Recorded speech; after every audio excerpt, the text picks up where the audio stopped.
kitab dan kita hadiahkan pahalanya kepada Rasulullah sallallahu alaihi wasallam, keluarganya dan para sahabatnya, juga kepada para soleh dan solehin, juga kedua bapa kita seterusnya, semua muslimin dan muslimat di dunia dan juga di akhirat. Al-Fatihah.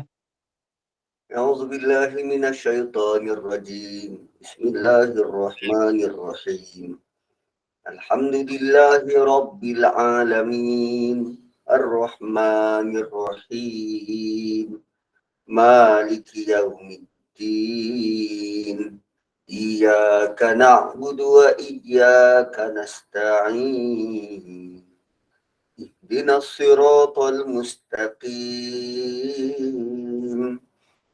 صراط الذين أنعمت عليهم غير المغضوب عليهم ولا الضالين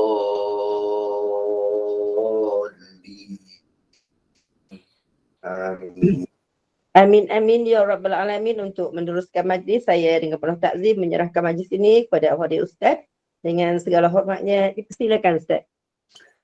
أعوذ بالله من الشيطان الرجيم بسم الله الرحمن الرحيم الحمد لله رب العالمين والصلاة والسلام على أشرف الأنبياء والمرسلين سيدنا محمد وعلى آله وصحبه أجمعين رب اشرح لي صدري ويسر لي أمري واحلل عقدة من لساني يفقهوا قولي سبحانك لا علم لنا إلا ما علمتنا إنك أنت العليم الحكيم.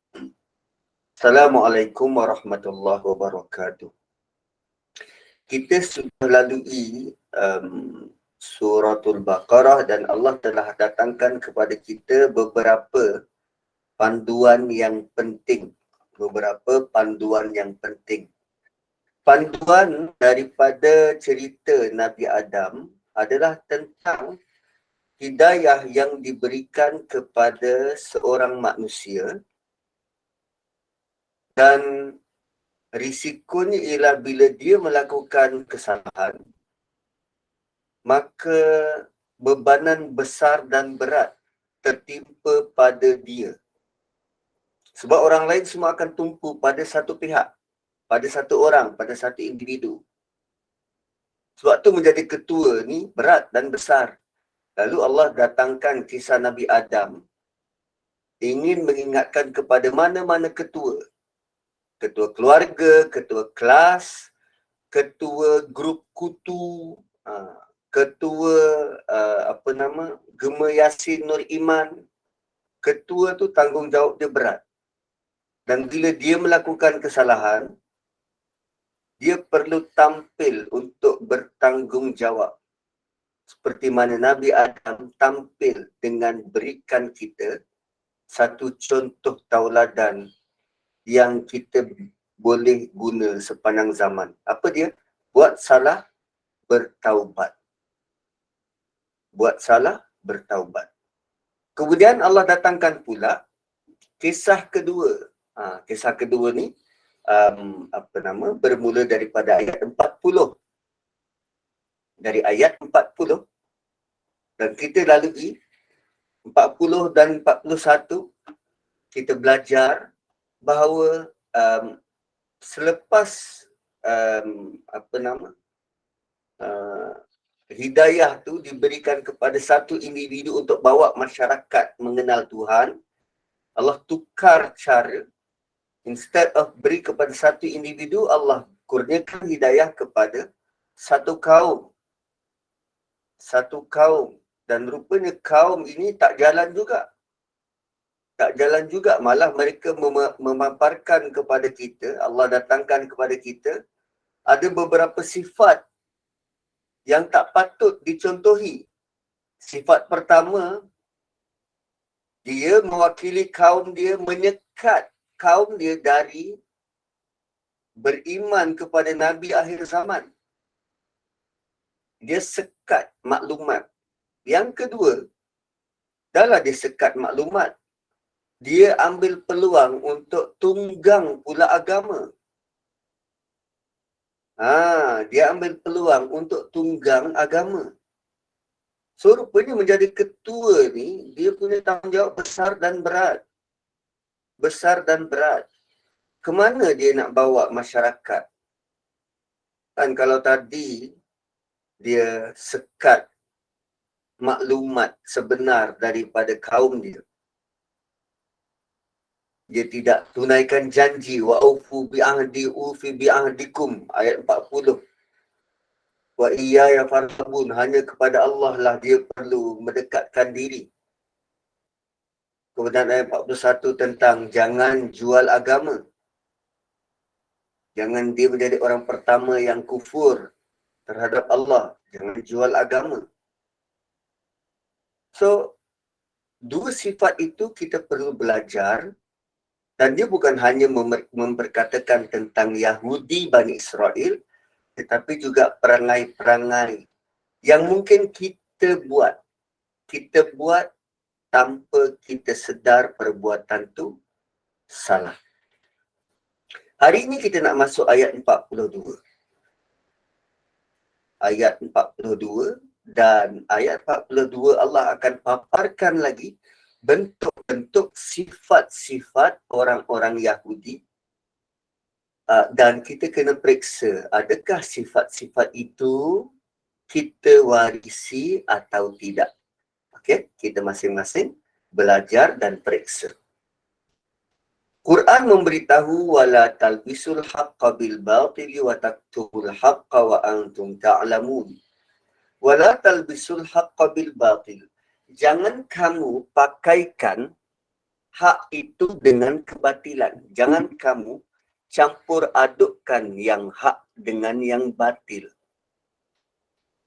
Dan ini bentuk larangan seterusnya supaya jangan campur kebenaran dengan yang salah.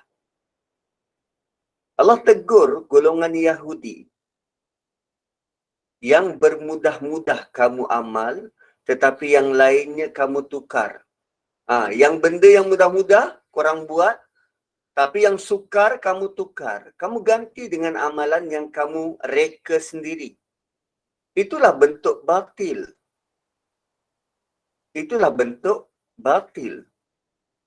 So, amalan yang mereka ada yang diambil dari Taurat, tetapi ada yang ringan. Yang ringan dia buat, yang susah dia ubah. Jadikan ringan dan mereka reka sendiri. Dia tak tolak semua. Dia cuma cherry picking. Jadi istilah tu cherry picking. Dia pilih mana yang dia nak. Dia pilih mana yang nak. Sedangkan Quran bukan begitu. Kitab yang Allah turunkan bukan begitu. Contohnya apa yang diamalkan dalam masyarakat kita. Kita tengok tahnik. Apa tahnik? Belah mulut budak yang baru lahir kan. Caranya macam mana? Memasukkan kurma atau buah yang manis ke dalam mulut bayi. So, sunnah dilakukan. Bagaimana Nabi buat? Gunakan buah kurma. Bagaimana Nabi buat? Gunakan buah kurma. Yang kita buat apa? Ustaz, tak ada kurma Ustaz. Kita guna gula batu boleh? Malah ditambah pula. Kurma ada, tambah pula gula batu. Dengan harapan supaya budak tu nanti manis mulutnya. Supaya kalau anak perempuan mudah dapat suami. Kita tambah pula dengan fadilat-fadilat yang tak ada kena-mengena. Kalau lelaki senang dapat kerja. Kan? Dia tak tahu yang manis mulut ni selalunya siapa? Orang yang nak dapat undi. Pancing undi. Ahli politik. Manis mulut. Dan ini adalah perbuatan-perbuatan yang tak ada asal. Yang tak ada asal. Sengaja saya sebut yang tak ada asal. Kerana nak meletakkan terus, ini perbuatan syirik dan khurafat. Itu kan sangat mengejutkan. Well, iyalah, tak ada asal dalam agama. Kan nak menguruskan tembuni. Uri, tembuni. Tahukah anda bahawa sekarang sudah ada perkhidmatan menguruskan uri dan tembuni. Satu uri RM50. Ada yang sampai RM500 ikut package. Ikut package. Puan-puan pernah urus uri dan tembuni sendiri? Tak, semua serahkan pada suami kan? Atau siapa yang menguruskan? Saya 3 orang anak, saya uruskan yang anak yang terakhir je. Yang 2 lagi, sebab waktu tu masih bapa muda, jadi macam, tak apalah kita sub pada orang lain lah. Saya sub pada saya punya ipar. Saya punya biras. Abang ipar. Dia yang tolong buat sebab dia ada ramai anak perempuan. So dia uruskan tu, dia tanam sekali bersama dengan dia punya lubang anak perempuan dia tu. Dengan harapan apa? Supaya mereka nanti boleh lekat dan rapat. Itu kepercayaan yang tak ada asas. Kan kalau nak anak jadi accountant, tanam sekali dengan kalkulator. Nak bijak, tanam sekali dengan pensel. Nanti kita tanya, pensel tu apa? Pensel 2B ke yang HB? Atau mechanical? Kalau mechanical tu kena, setiap tahun kita kena tambah dakwat yang baru ke atau macam mana? Kenapa pensel? Kalau pen, benda tak ada asas. Benda tak ada asas dalam agama. Lalu begitulah. Nak jadi influencer tanam dengan handphone. Handphone pula Android ke yang Apple? iPhone. So begitulah apa yang dibuat oleh orang-orang Yahudi Bani Israel ni. Wala talbisul haqqa bil batil. Labisa ni pakaian. Jangan ditutupi, jangan diselimuti, jangan dipakaikan kebenaran itu dengan selaput kebatilan. Ada juga yang guna garam bukit supaya mulut budak tu masin. Supaya nanti anak tu bila besar, jadi tok guru, jadi wali. Kenapa tak tanam, tak ditahnik dengan muka surat Quran? Supaya nanti belajar Quran. Why? Ada juga yang guna asam keping. Ada guna cincin emas, cincin perak. Macam-macam. Benda nak berkreatif ni tuan-puan, macam-macam. Syaitan, dia akan bisik benda-benda yang kreatif dalam hati. Dia akan timbulkan dalam hati, kalau guna ni boleh kan? Kita nak belah mulut je. Guna kek Baskin Robin. Kan manis. Ataupun kita guna red velvet. Macam-macam. Benda nak berkreatif ni serahkan pada syaitan. Dia suka nak membisikkan benda yang bukan-bukan. So inilah yang mencampurkan benda yang benar dengan benda yang salah. Tahnik tu betul dah, tapi dicampur dengan tambahan-tambahan yang salah.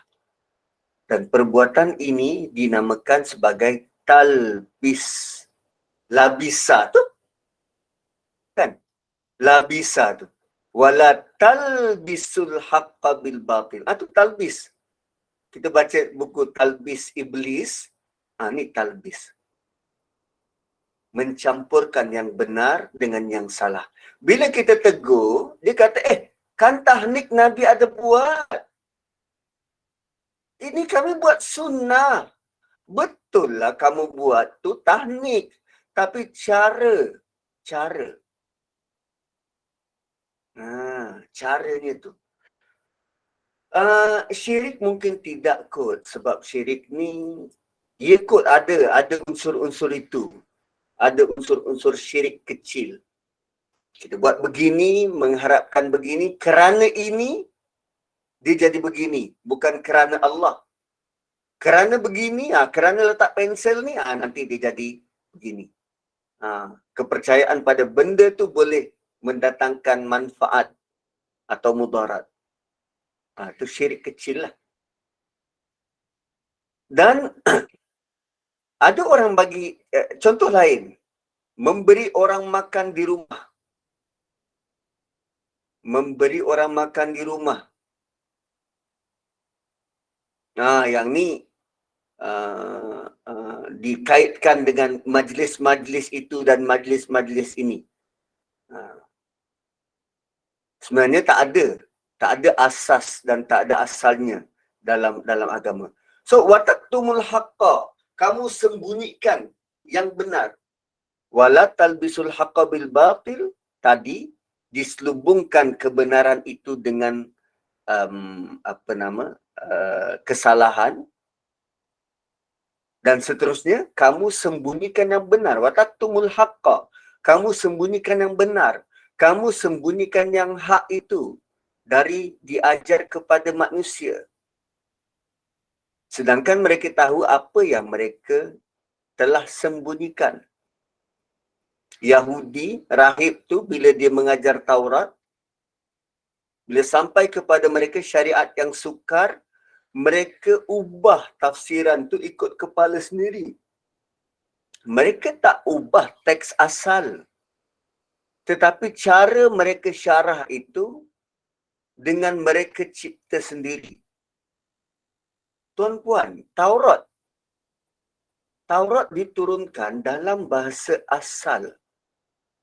Dalam bahasa Ibrani. Dalam bahasa Ibrani. Itu Taurat. Dan bahasa Ibrani ini hampir pupus dah. Tak ada orang guna bahasa Ibrani ni sekarang. Bahasa Nabi Musa dulu, 3,000 tahun dulu. Mana ada orang guna bahasa tu? Yang tahu bahasa tu siapa? Pendeta-pendeta Yahudi ni. Pendeta Yahudi. Dia kedudukan bahasa Ibrani sama dengan bahasa Arab. Di Malaysia, berapa ramai orang Melayu yang cakap Arab? Sikit je. Quran pula dalam bahasa Arab. Quran pula dalam bahasa Arab. Dan hanya orang yang menguasai bahasa Arab yang tahu tentang bahasa Arab. The rest of the people dekat Malaysia yang bukan orang Arab, yang tidak belajar Arab, yang tak tahu bahasa Arab, dia main angguk je. Betul lah Ustaz tu cakap betul. Quran. Tapi bila Ustaz tafsirkan dengan cara yang salah, tidak tepat, dia ambil sedikit-sedikit, ikut apa yang dia rasa condong kepada apa yang dia nak, sama. Wataktumul haqqa, anda sembunyikan kebenaran. Kan, jawatan mufti dia bukan saja-saja. Allah boleh charge dia atas kesalahan, menyembunyikan kebenaran. Itu yang kami khawatiri dan kami sangat takut. Tuan-tuan bayangkan, kalaulah saya nanti depan Allah dan Allah tanya, kenapa engkau sembunyikan kebenaran? Apa saya nak jawab? Wataktumul haqqa. Kamu sembunyikan kebenaran. Wa antum ta'lamun, sedangkan kamu realize. Kamu tahu benda tu betul. Kamu sendiri tahu, wa antum ta'lamun. Dan inilah perkara yang berlaku. Berlaku dalam masyarakat. Kita tidak tukar matan Quran tu. Tapi kita takwil dan tafsir dengan makna yang lain. Sedangkan maknanya bercanggah. Bila kita dengar, bukan ini maksud ayat tu. Mereka buat apa yang mereka nak. Mereka sembunyikan yang benar dan ini adalah amat jahat sekali. Banyak tuan-puan, banyak. Dan anak murid pula diinstal dalam fikiran takut nak tegur guru. Apa saja yang guru bagi tahu, ya. Mereka sangka itu benar belaka. Maka mereka akan terima je. Itu yang pernah ada ulama yang mengungkapkan al-awamu kal an'am. Orang awam ni dia macam binatang ternak. Orang-orang awam ni dia macam binatang ternak. Maksudnya apa? Dia akan follow je apa yang ugamawan kata. Bagaimana kalau agamawan tu salah? Kan bahaya. Bahaya. Asalnya kesalahan tu dibuat oleh satu orang individu. Tapi bila orang awam ni dia tak ada proses untuk timbang tara, nilai kembali betul ke tak, ngikut aja. Kalau tidak ada proses itu, dia akan memanjangkan kejahilan guru dia. Maka benda jahil akan jadi berleluasa. Ui, dahsyat.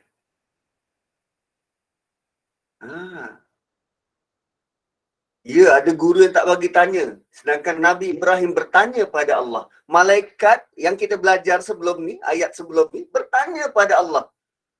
Allah okey je.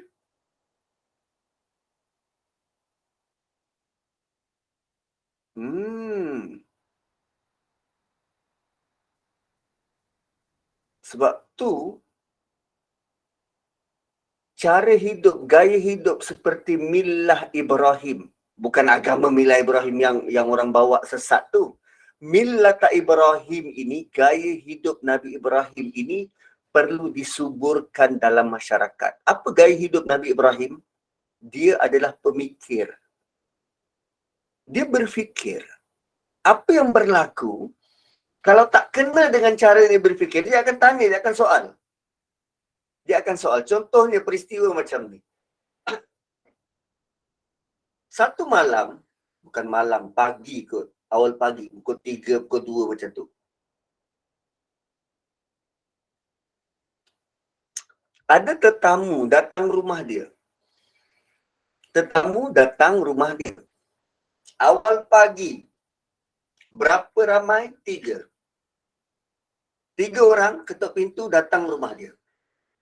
So, dia persilakan masuk dan Nabi Ibrahim pergi sembelih anak kambing untuk jamu tetamu dia ni.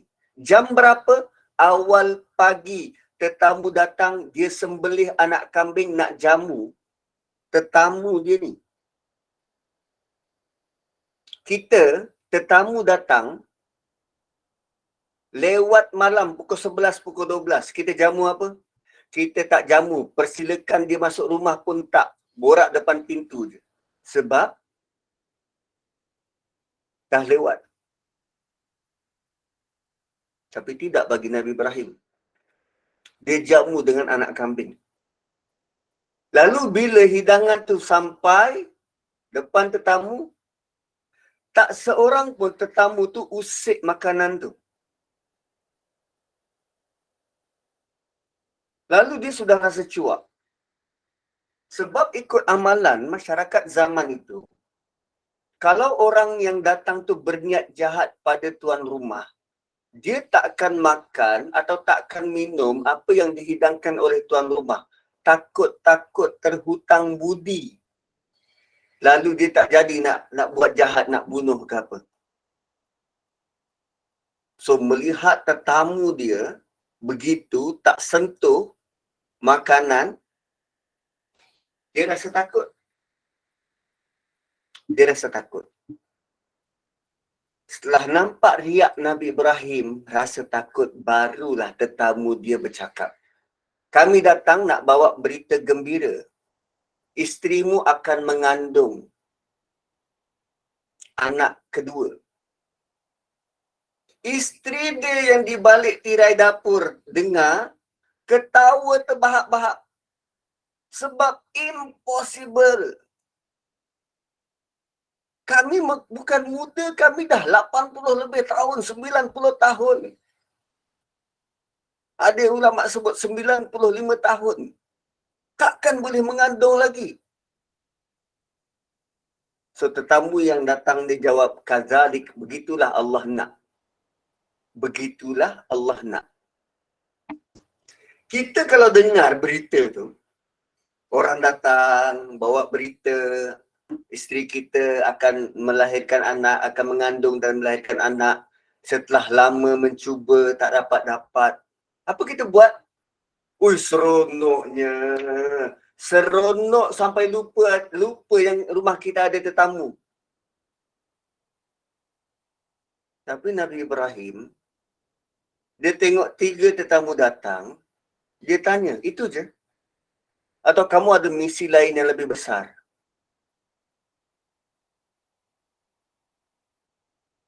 Kalau setakat nak sampaikan berita baik, aku beroleh anak, seorang cukup ni sampai 3 orang ni, ada apa-apa ke? Wow, lain macam. Barulah Jibril berterus terang, kami singgah. Kami on the way nak pergi tempat Lut. Kami singgah di sini bagi tahu berita gembira ni. Kami nak musnahkan kaum Lut selepas ini. Quran menggambarkan apa yang Nabi Ibrahim buat dengan tetamu dia ni, mereka berjidal. Apa maksud jidal? Berdebat. Nabi Ibrahim debat dengan malaikat, mempertahankan, bagi Lut masa lagi. Tolong bagi dia masa. Mungkin dia tak cukup masa untuk betulkan balik keadaan kaum tu. Bagilah dia masa. Dia berdebat dengan malaikat. Tengok tajamnya pemikiran Nabi Ibrahim. Benda yang berlaku hari-hari, tapi dia boleh nampak dan fikirkan. Sesuatu mesti berlaku. Itu yang hilang dalam masyarakat kita. Minda untuk berfikir. Observant, fikir, tanya. Dengan malaikat dia boleh berjidal. Dengan Allah Nabi Ibrahim tanya, kaifatuhil mauta? Macam mana kau hidupkan benda yang mati? So tuan-puan, berkomunikasi dengan para asatizah, dia mungkin ada asatizah yang kata, jangan tanya, apa nama, Tok Guru tak bagi tanya sebab dia kata antara guru-guru tak sama. Mungkin cara kita menyoal, dia rasa tak selesa. Kita soal pula dekat public macam ni. So kadang-kala cara kita soal, ada orang yang dia soal untuk tahu. Ada juga orang yang soal untuk kritik. Ada juga dia bukan soal, dia mempersoal. Macam tu pun disebut dalam Quran. Disebut dalam Quran. Apa yang perlu kita soal? Bagaimana cara proses kita berfikir sehingga kita boleh keluar dengan soalan tu? Kan? Bukan asal soal je. Kalau asal soal je, maka sebab itulah berkeluaran pertanyaan tentang Nabi Yusuf kahwin tak dengan Zulaiha? Memang nama isteri menteri Mesir tu Zulaiha. Diorang kahwin tak? Bahagia tak dia? Atau apa jadi pada Ashabul Kahfi? 309 tahun. Lama tu Ustaz. Dia makan apa? Anjing dia tu macam mana? Tidur sama-sama ke? Atau anjing dia berjaga?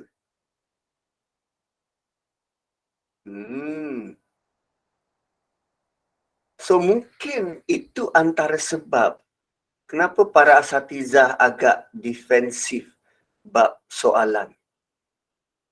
Tapi kalau kita tanya elok-elok, private, dia jawab je. So yang dikhawatiri, yang ditakuti ialah cara kita menyoal mungkin. Gitu. So, wala talbisul haqqa bil batili wa taktumul haqqa wa antum ta'lamun. Jangan selimuti kebaikan dengan kejahatan dan kamu sembunyikan fakta, sedangkan kamu tahu benda tu. Wa antum ta'lamun, sedangkan kamu tahu. Mereka tahu apa yang mereka sembunyikan. Kan pendeta Yahudi itu tahu apa yang mereka amalkan, apa yang mereka sembunyikan, apa yang sepatutnya diajar tapi dia tak ajar. Seolah-olah agama ni semua boleh belaka, macam tu.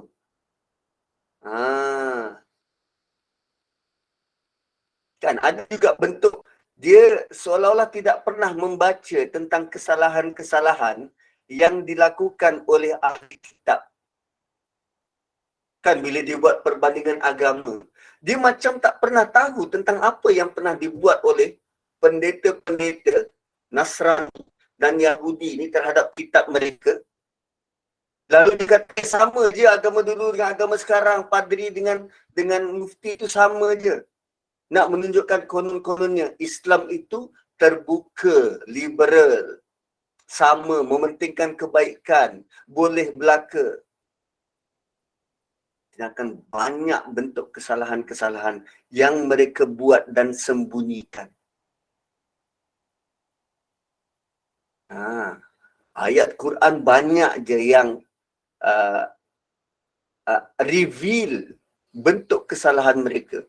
So kalau kita tidak ceritakan, itu menunjukkan kita sendiri sembunyikan kebenaran. Ini yang ditakuti oleh orang-orang yang tak beriman. Malah kalau liberal ni, dia takut orang lain terasa hati dengan ajaran agama Islam. Kan pelik. Pelik. Kita tak perlu ada perasaan macam tu. Sebab kita kena jujur dengan Quran. Jangan sembunyikan ayat Quran. Ajar dengan betul. Dan tak ada apa yang perlu kita takutkan untuk sampaikan Quran. Sebab Quran is for all. Quran untuk semua. Kemudian, apa lagi perangai seterusnya? Wa aqimus solata wa atuz zakah. Wa aqimus solata wa atuz zakata wa ruka'u ma'ar raki'in. Tentang ilmu pembelajaran dan pengamalan, ada 3 ayat. Start daripada ayat 40, 41 dan 42. Seterusnya Allah datangkan pula tentang tindakan fizikal, hubungan rapat dengan Allah. Dan ayat ini didatangkan sebagai penawar rawatan kepada kesalahan-kesalahan yang dilakukan sebelum ini. Kenapa mereka berani buat kesalahan tu? Kenapa mereka berani jual agama? Kenapa mereka berani tutup kebenaran? Why? Sebab hubunganmu dengan Allah tak ada. Hubungan dengan Allah tu tidak rapat.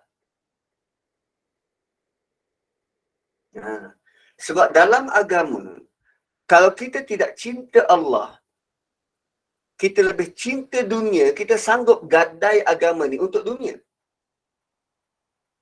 Dan itu adalah orang yang rugi. Hidup beragama ni perlu hubungan yang rapat dengan Allah. So, bila dah ada hubungan rapat, kan senang kita nak terima arahan.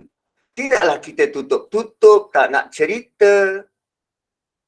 Dan bayangkan kalau kita jauh dengan Allah, maka ada yang sanggup untuk tinggalkan arahan. Sebab itu Allah nak rawat ahli kitab untuk kembali kepada ajaran Taurat. Dengan bina balik connection, hubungan dengan Allah. Barulah kita sanggup terima dan laksanakan arahan dari kekasih. Kan? So nampak tak urutan 40, 41, 42 dan 43. 3 ayat sebelum tu terjadi kerana tak ada hubungan. Tak ada hubungan. Macam tuan-puan, kali pertama kita bertadabbur, waktu tu belum ada connection antara kita. Kita masih belum faham, ustaz ni nak terangkan pasal apa. Kan? Surah mula-mula saya tadabbur dekat sini, surah apa? Ingat lagi tak?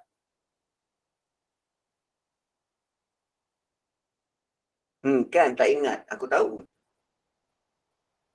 Surah apa? Mula-mula kita bertadabbur tahun yang lepas, bulan 2. Bulan 2 tu saya belasah je. Tak tahu bulan berapa kita start. Hampir setahun dah kita bersama. Apa surah pertama yang kita sama-sama tadabbur? Surah Yusuf kan? Entah, saya pun lupa. Berapa banyak dah surah yang kita tadabbur?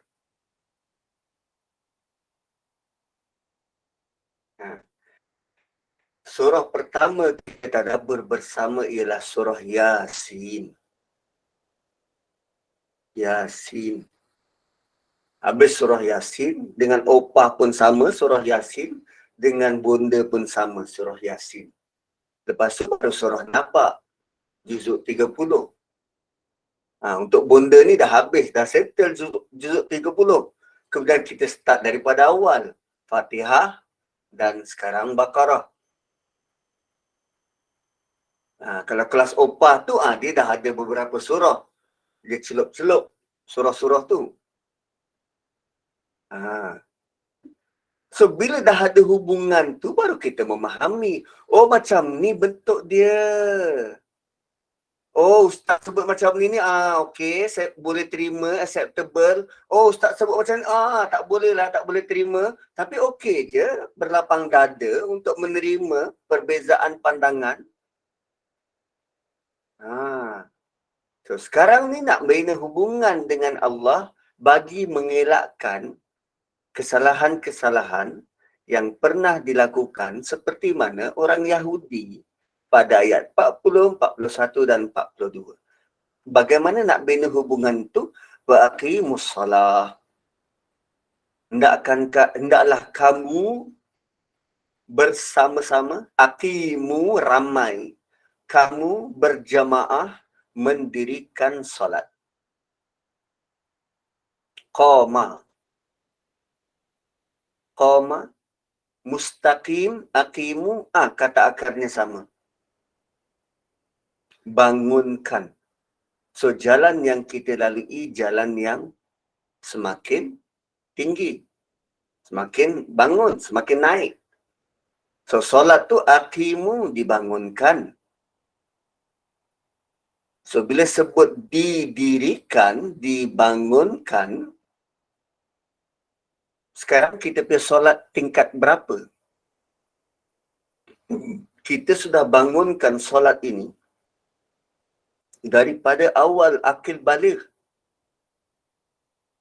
Kalau perempuan 9 tahun atau mungkin lebih muda daripada tu. 9 tahun lah paling muda kan. Lelaki seawal 15 tahun atau 13 tahun.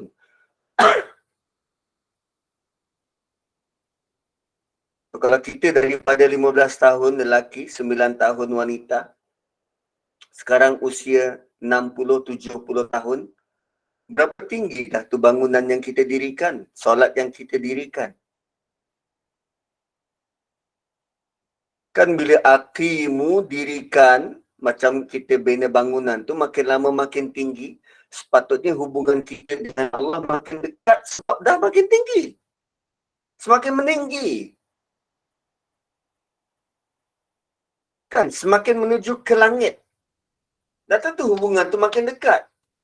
Tak gitu. Macam Firaun suruh Haman, binakan aku menara untuk aku jumpa Tuhan Musa. So menara yang dibina kan naik ke atas, bukannya meleper macam tu. Naik ke atas. Dia merasakan semakin tinggi dia naik, semakin dekat dengan Tuhan. Allah gelar aqimus solah, dirikan solat. Bangunan yang didirikan sepatutnya semakin lama semakin baik, elok dan kukuh. Hubungan yang kita bina bersama Allah sepatutnya semakin baik, semakin elok dan semakin kukuh. Dan ada satu perkataan yang saya sengaja tak sebut, sepatutnya semakin lama semakin khusyuk. Dah khusyuk belum solat? Atau masih, Ustaz, khusyuk tu macam mana?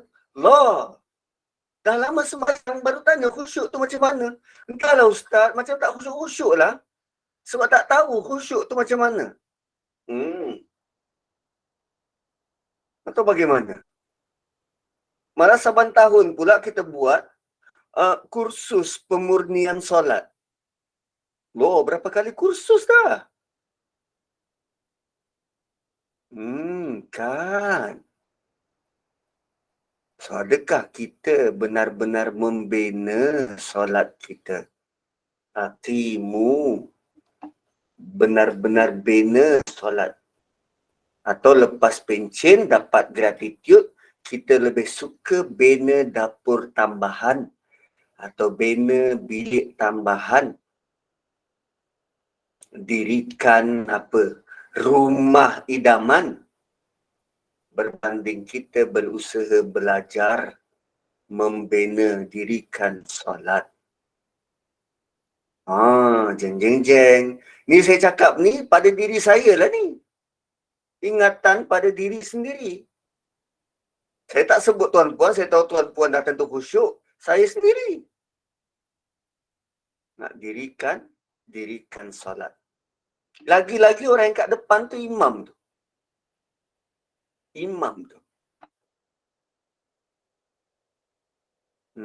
So, kenalah perbaiki dalam diri ni. Hubbullah, cinta pada Allah. Dah jumpa belum cara untuk kita hina berdiri depan Allah? Mengaku hina di depan Allah. Dah belum?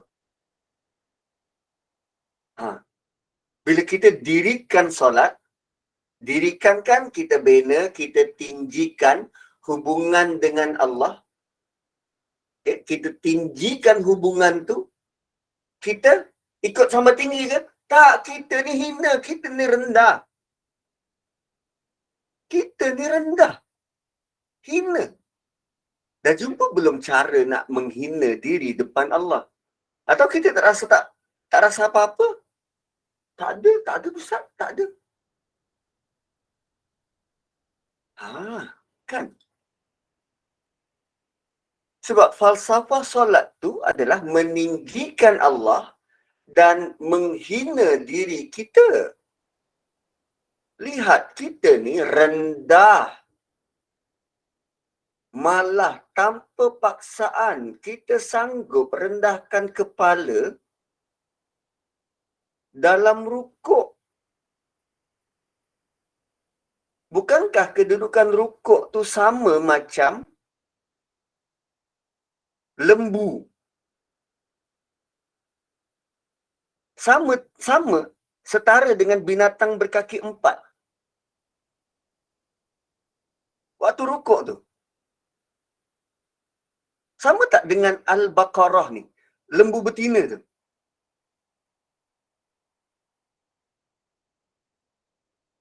Air level lembu. Sama.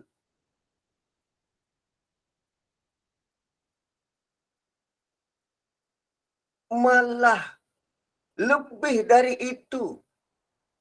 Kita sujud kepala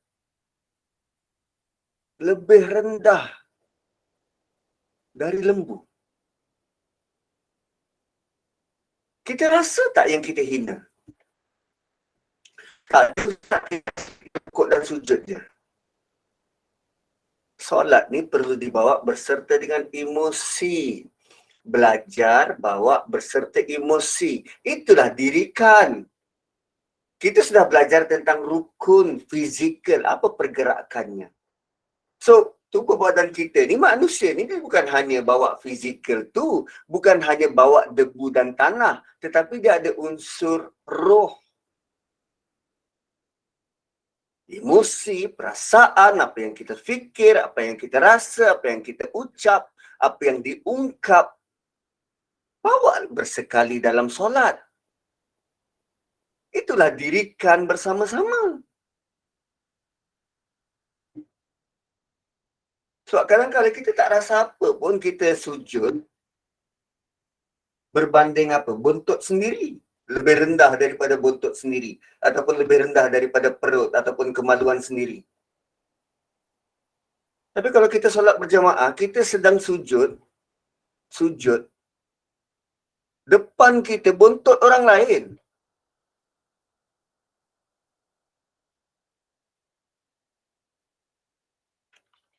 Kan? Sujud.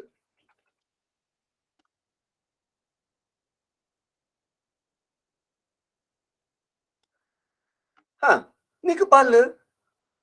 Ni kan buntut orang lain depan ni.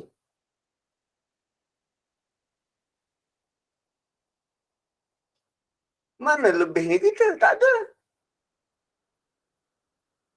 Kita ni rendah hina depan Allah. Tapi berapa banyak kali dah kita sujud?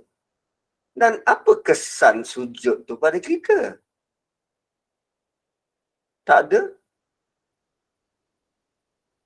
Macam tak ada apa kesan, tak ada impak pun. Malah dalam gambar ni sangat ironi kan. Dalam gambar ni si ada mencuri lagi. Buat kerja ketika jemaah sujud. Punyalah orang lain sedang menghinakan diri depan Allah. Dan dia buat tak reti. Kalau kita lah jadi hakim, sedangkan orang lain semua sedang menghina diri depan Allah, apa hukuman yang wajar pada pencuri itu?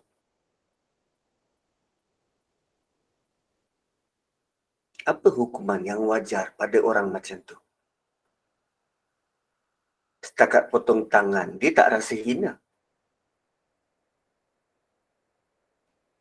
Ketika semua makhluk sedang menghinakan diri depan Allah, ada satu makhluk yang berdiri sombong, bongkak dan angkuh. Iblis.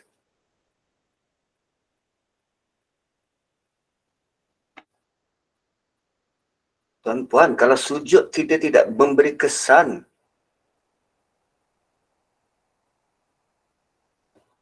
kan? Itu sesuatu yang bahaya. Sesuatu yang bahaya. Hantar ke matahari. Perlu bawa bekal tak tu nak pergi matahari atau biar dia kelaparan kat situ? Kan? So, wa aqimus solah, arahan daripada Allah sangat tepat untuk mengingatkan Bani Israel dan juga kita yang membaca tentang pelanggaran-pelanggaran yang berlaku pada ayat sebelum. Bina hubungan dengan Allah. Bina hubungan dengan Allah. So Allah beri arahan pada mereka semua, Bani Israel, Yahudi, dirikan solat. Kerana solat adalah amalan yang boleh rapatkan hubungan dengan Allah. Dan solat adalah ibadah terbaik. Ibadah terbaik. Kenapa terbaik? Selepas takbir, kita tidak dibenarkan membuat perkara lain. Kita tak boleh buat perkara lain. Boleh bercakap? Tak. Bagi imam dia bercakap. Kan tengah berdiri? Boleh goyang-goyang? Tak. Boleh fikir benda lain? Tak. Fokus pada Allah. Boleh makan? Tak. Boleh minum? Lepas takbir. Perbuatan lain selain perbuatan solat haram. Serius ni. Solat ni serius. Tapi sebab selalu kita buat, kita tak rasa benda tu. Benda yang lazim kan. Dan kita solat tu dulu pun ikut mak bapak. Falsafahnya tu tidak diturunkan. Kenapa takbir? Tak dibagi tahu. Ikut.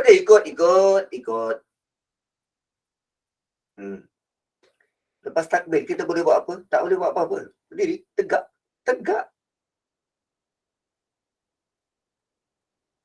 Itu bentuk tawajuh.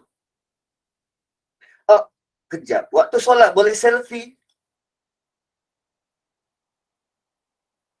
Tapi ada je orang solat selfie kan. Dia pasang timer.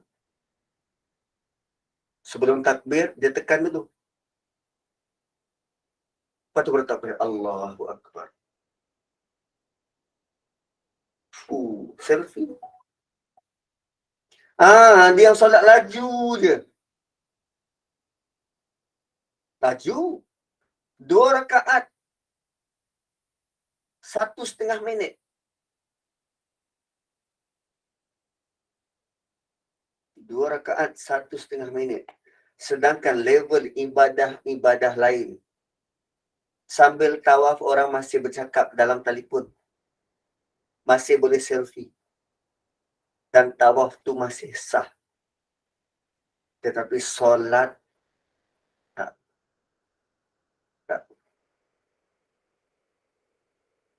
Kan malang kalau kita dalam solat dan kita tak ingat Allah.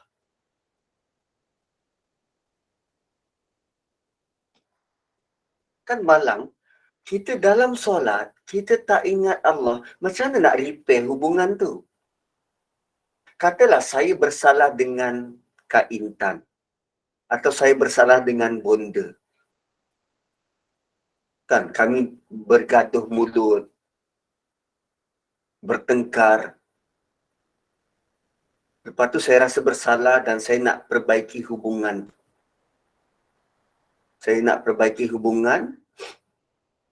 Lalu, buatlah pertemuan 4 mata.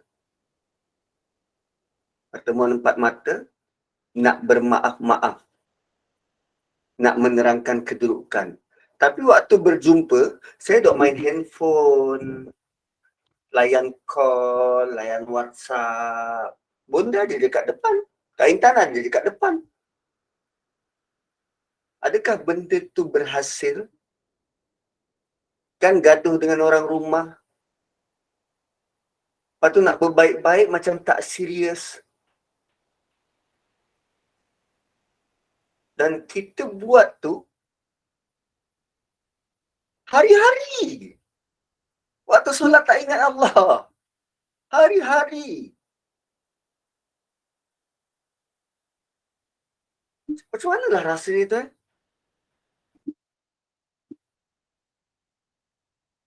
Kita tak bawa rasa tu. Tak bawa rasa, tak bawa roh, tak bawa emosi. Dan kita buat hari-hari. Konon-konon datang nak kembali pada Allah, tapi bila berdiri depan Allah, kita tak buat apa-apa, tak ingat depan Allah, kita ingat benda lain.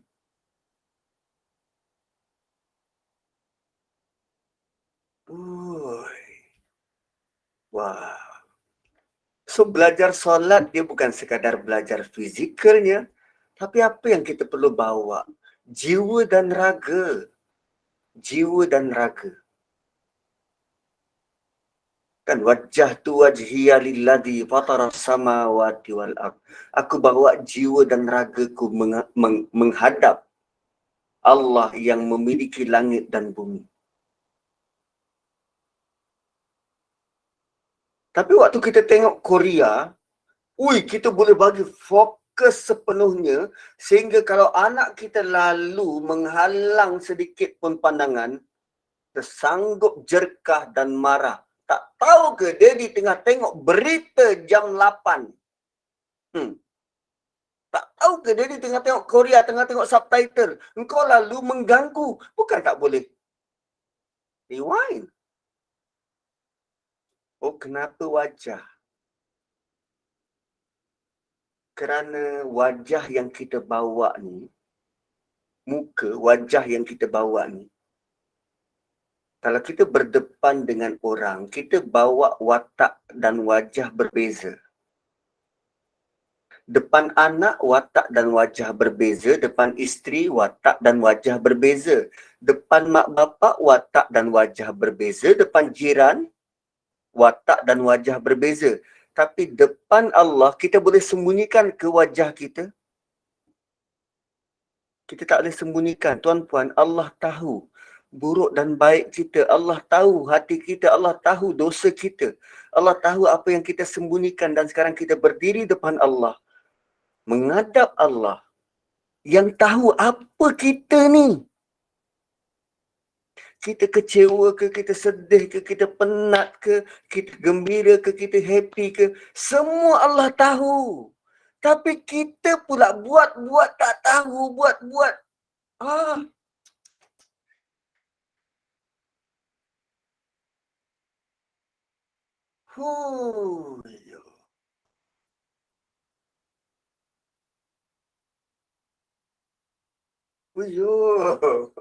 Kan? So, nasihat kepada Yahudi ni, bila tengok balik, aku pun macam tu. Aku pun perlu nasihat yang sama. Dengan wa'aqimus salah. Allah datangkan arahan untuk perbaiki connection itu dengan kata-kata yang sangat tepat. Perbaiki solat. Rupanya perkataan memperbaiki, mendirikan, membangunkan solat ni, dia bukan perkataan yang hanya dua perkataan yang simple, tetapi cara nak buat tu. Saya belum masuk wa'atu zakah, baru wa'aqimus solah. Sudah jam 1.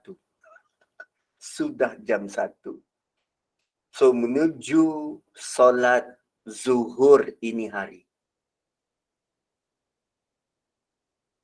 Masuk waktu pukul berapa? 1.18 ke 1.20? Menuju zuhur ini hari. 1.27. Kita ada lebih kurang 20 minit untuk bersedia. Okay, 20 minit ni untuk bersedia. Ambil wuduk awal, siap-siapkan tempat dan bertenang. Jangan dah tengok handphone ke apa dah. Bertenang. Mohonlah pada Allah, ya Allah, aku mencari khusyuk dalam solat. Tapi sepatutnya aku mencarimu dalam solatku. Selama ni aku duk cari benda yang salah. Jangan cari khusyuk, tuan-puan. Khusyuk tu makhluk. Khusyuk tu perasaan makhluk. Yang kita cari Tuhan. Yang kita cari Allah dalam solat. Sebab tu tak jumpa-jumpa khusyuk kan? Susah nak khusyuk. Sepatutnya kita solat ni nak bina hubungan dengan Allah. Khusyuk ni akan datang kemudian. Bila kita mencari benda yang benar, yang betul, barulah benda makhluk ni akan kejar kita. Ya Allah, aku mencarimu dalam solatku. Izinkanlah aku. Aku benar-benar nak dirikan solat untukmu. Kau untuk orang lain. Kan? Prepared. Well prepared. Brunei dah masuk tadi dah. Oh, baru tahu pula Ustaz, Brunei dah masuk. Kan? Sembayang 2 kali. Tak, saya gurau je. Sembayang fardu ni sekali je. Sekali. So, benar-benar bersedia dan kita perform. Kalau jadi makmum, ikut je imam. Tapi hati dan perasaan terus pada Allah. Ingat Allah. Ya Allah, dengarlah permohonanku. Sebut. Bukanlah sebut kuat-kuat. Tak. Dalam hatilah. Dalam hati. Kadang kita duk kalut nak baca Fatihah lah, nak baca itulah, nak baca inilah. Baca slow-slow. Baca slow-slow. Tak habis tak apa, ikut je imam. Baca slow-slow. Tapi yang penting ingatan tu. Ingatan pada Allah. Nak mengekalkan ingatan pada Allah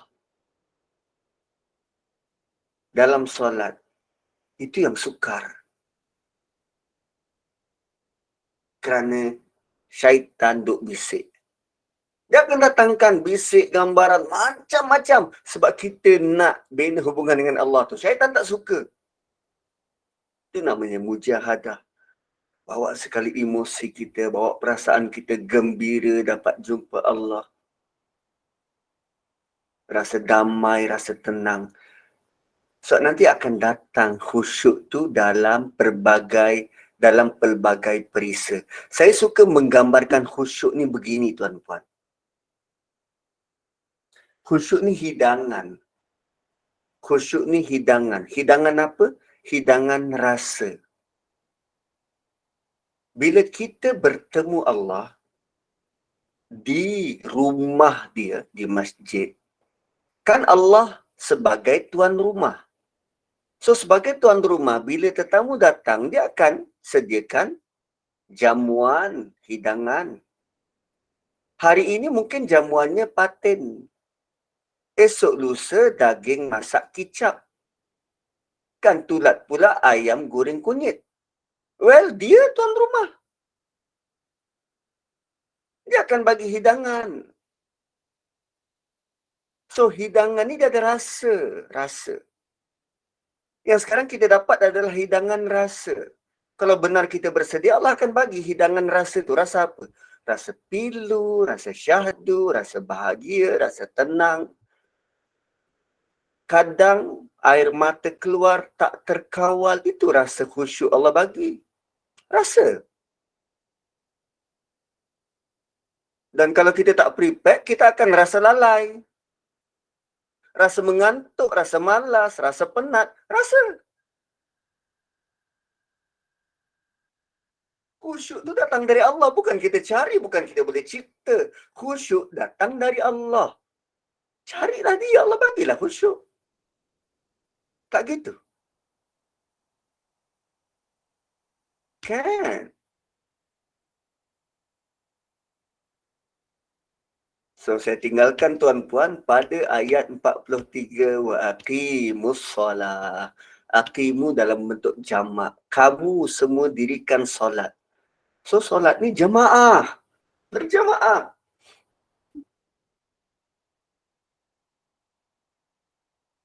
Kita ada banyak pengalaman tentang solat sebab kita solat hari-hari. Dan pengalaman itu pelbagai. Ada orang solat start daripada takbir sampai salam, menangis all the way. Dia pun tak tahu kenapa dia menangis. Tapi dia menangis, keluar air mata bercucuran. Tapi lepas dia nangis, dia rasa sangat lega.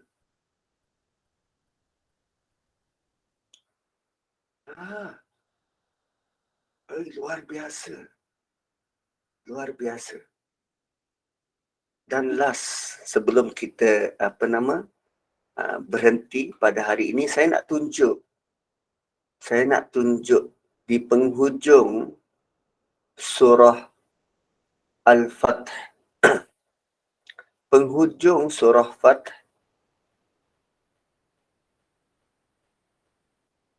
apa yang Nabi tinggalkan buat umat dia.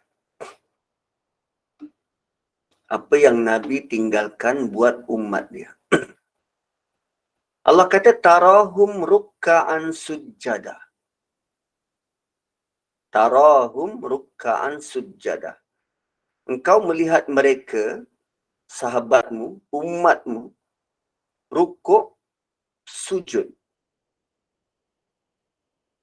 Rukuk, sujud. Kenapa mereka rukuk sujud? Ya bertaguna fadlam minallahi wa ridwana. Mereka mengharapkan, mencari fadlan, kelebihan dari Allah dan redha dia. Engkau melihat mereka rukuk sujud, mereka sentiasa mencari kelebihan fadlan dari Allah dan redha-Nya, wa ridwana. Simahum. Simahum. Simahum ni maksudnya tanda, kesan, fi wujuhihim, pada wajah mereka, min asari sujud, terdapat tanda yang menunjukkan sujud di muka mereka. Tanda yang menunjukkan mereka sebagai orang yang soleh terdapat di muka mereka dari kesan sujud. Perkataan yang diguna adalah asar, kesan. Oh, saya tak share rupanya loh. Okey, perkataan yang Allah guna ialah asar, kesan. Okey. Asar ni kesan. Cuma kesan dekat sini bukan kesan fizikal. Bukan kesan fizikal, tetapi kesan akhlak, kesan spiritual, kesan tingkah laku dan tindakan. So, sujud kita ini bawa kesan, tuan-puan. Bawa kesan dalam hidup. Bawa kesan dalam tindakan. Bawa kesan dalam perkataan. Bawa kesan dalam cara kita melihat sujud. Simahum fi wujuhihim min atharis sujud. So, kalau kita hitung berapa banyak kali dah kita sujud, patutnya beri kesan pada hidup kita ni. Sangat beri kesan. So, jom kita usahakan untuk perbaiki hubungan dengan Allah melalui solat, agar sujud kita ni bawa kesan pada kita. Tapi kadang, bila kita buat, kita tak nampak kesan tu. Bila kita usaha ni, kita tak nampak, tak perasan, tak sedar kesan tu. Sama macam tuan-puan begitu aktif ikut kelas demi kelas, tuan-puan tak nampak kesan tu. Yang nampak siapa? Orang dekat keliling.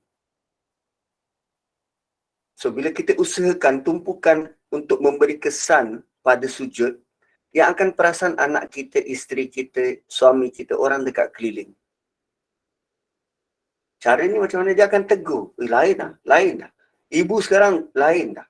Ibu dah tak marah-marah, ibu dah tak ngamuk-ngamuk, ibu dah tak tak cepat trigger, ibu dah semakin tenang. Kesan dari sujud. Dan untuk prepare sebelum sembahyang, doa, ya Allah, guna agar sujud aku ni memberi kesan, ya Allah. Aku tak tahu macam mana nak buat, tunjuklah. Kita nak buat semua ni tak tahu. Kita tak tahu nak buat. Mintalah Allah tunjuk. Ya Allah, aku tak tahu khusyuk tu macam mana, ya Allah. Aku duk cari-cari tak jumpa-jumpa. Tunjukkanlah aku. Berilah aku nak rasa. Aku nak rasa. Mintalah pada Allah. Kan? Kesannya tu kesan fizikal.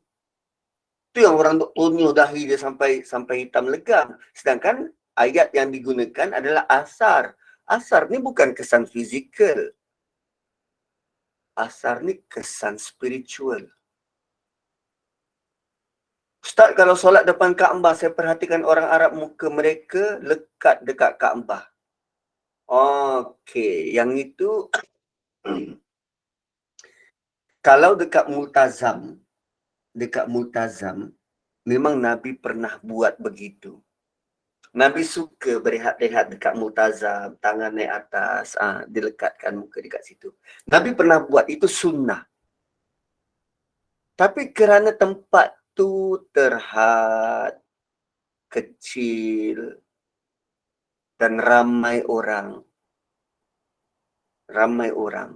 Untuk pergi ke situ, kita mungkin akan tersenggol, akan tolak menolak. Kan kita sakitkan orang lain kan hukumnya haram. So, semata-mata nak kejar benda sunnah, kita buat benda haram, worth it tak? Tak worth it. So, ada orang yang, tak apalah, sunnah yang ini aku skip.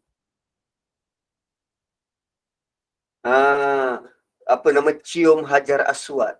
Kan? Benda tu sunnah. sunnah. Tapi bila dah berebut-rebut macam tu, sehingga dia masuk keluar tu, entah spek mata kat mana, itu defeat the purpose. Defeat the purpose. Sedangkan kita adalah agama yang penuh dengan toleransi. Sepatutnya penuh dengan toleransi, dan kita boleh je dengan satu arahan dari imam, luruskan saf. Orang yang tadi tawaf boleh terus berbaris untuk saf. Dengan satu arahan kita boleh ikut. Kenapa untuk Hajar Aswad kita tak boleh bertolak ansur? Atau mungkin pemerintah Saudi belum jumpa cara macam mana nak assign untuk per individu, macam dia buat dekat Raudah. Ada apps. Masa sekian dan sekian, okey, orang ni terpilih untuk masuk Raudah. Buatlah pada Hajar Aswad. Biarlah menunggu pun. Yang penting sunnah itu dapat. Kan? Dahlah, jom kita solat. Barakallahu li wa lakum, kembali kepada moderator.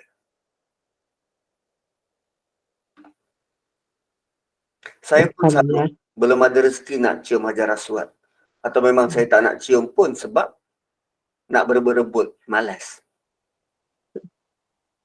Alhamdulillah. Dah banyak kali pergi tak dapat juga Ustaz. Tak apalah, insyaAllah. Lain kali kalau ada rezeki dapat. Alhamdulillah, syukur pada Allah. Kuliah kita berjalan lancar. Banyak teguran dalam ayat ini. Moga ilmu yang disampaikan Ustaz dengan dan tadabbur hari ini menjadi pedoman dan pengajaran kepada semua jemaah hari ini. Moga bertambah tinggi ilmu solat kita. Sama-sama kita baiki diri dalam perjalanan menuju kepada Allah. InsyaAllah Ustaz.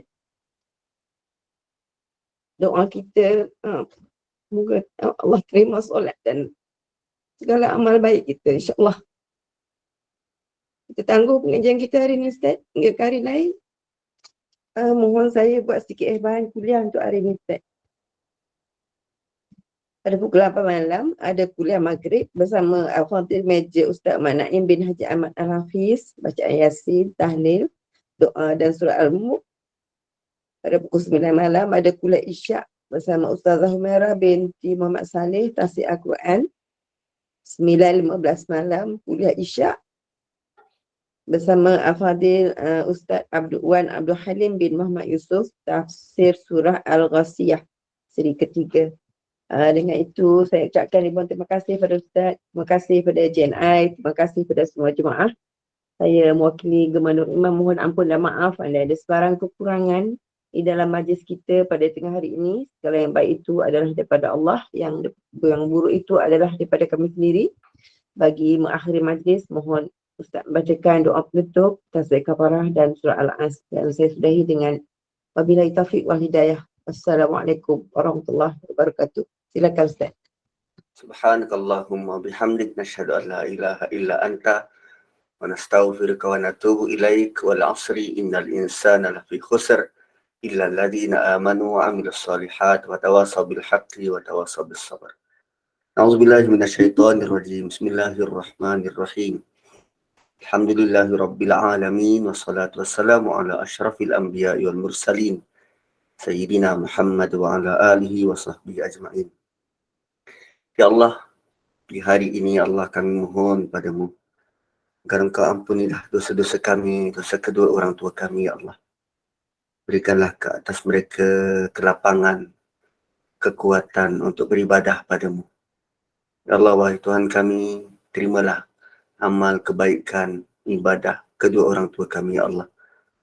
Agar ini dikira sebagai ganjaran yang selayaknya engkau beri buat mereka.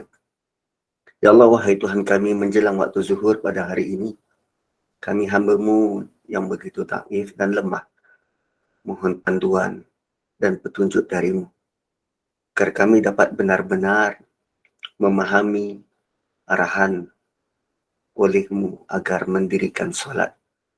Ya Allah, wahai Tuhan kami, Selama ini mungkin kami rasa kami sudah pun mendirikan solat. Namun kami ingin agar benar-benar dapat mendirikan solat. Bukan sekadar mendirikan solat, tapi dirikan solat itu dalam kehidupan kami, ya Allah. Ya Allah, wahai Tuhan kami, jangan jadikan kami seronok sendiri tanpa panduan dan bimbingan darimu, agar kami dapat merasai rezeki khusyuknya solat bersamamu. Ya Allah, jadikanlah kami mengimpikan Engkau sebagai matlamat. Raditu billahi rabbah wa bil islami dina wa bi Muhammadin nabiyya wa rasulah. Ya Allah, kami redha Engkau sebagai Tuhan dan kekalkanlah impian dan matlamat kami menjadikan Engkau sebagai Tuhan. Sallallahu ala Muhammad wa ala alihi wa sahbihi wa baraka wa sallam. Alhamdulillahi rabbil alamin. Taqabbalallahu minna wa minkum. Minna wa minkum. Terima kasih Ustaz.